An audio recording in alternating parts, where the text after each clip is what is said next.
I'm back with the Superman Warworld Saga, and the last thing we saw, Manga General Orphan is now on Superman's side. They managed to beat his other general mother, and Manga made a new general out of Light Ray's body called Black Razor. Now our story continues in Action Comics issue 1045. Now Rebel Base just got attacked by Manga's forces, but who's in these forces is Black Razor, Omag, and Apollo.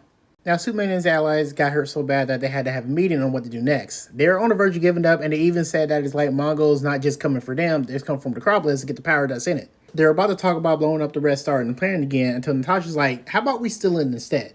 So I've been talking with my uncle, aka Steel, along with Orphan, and we came up with a plan on changing the chemicals in the Red Star, therefore making it into the yellow sun. That way we don't blow up the planet in the process, and also giving Superman his powers back. But during the meeting, Superman was also in the process of thinking about maybe I shouldn't get the power in Necropolis. Cryolux, on the other hand, was like, look, we really need this power source. How about you actually stop debating it and we get this power source? Superman's like, you're right. All right, you do this, you do this. Natasha, you and Orphan find a way to change the star.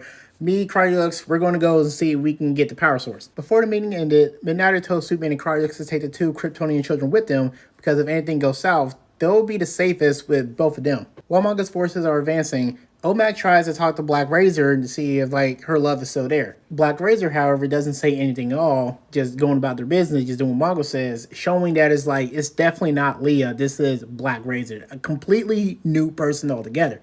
Then this shows that Omag is really contemplating their choices right now. Now, Natasha, Orphan, and the blacksmith are on their way to change the star. However, Manga's general teacher was already there, and he managed to brainwash Darling to not even listen to the Orphan at all, attacking Orphan and his new allies. And the teacher also managed to bring some of his minions along to make sure it goes his way. Now, while the Kryptonians are going through the lower level of Warworld looking for the power of Necropolis, one of the kids asked Superman if he's willing to bring them back with him to Earth. And this shocks him because he really wasn't expecting them to ask him this.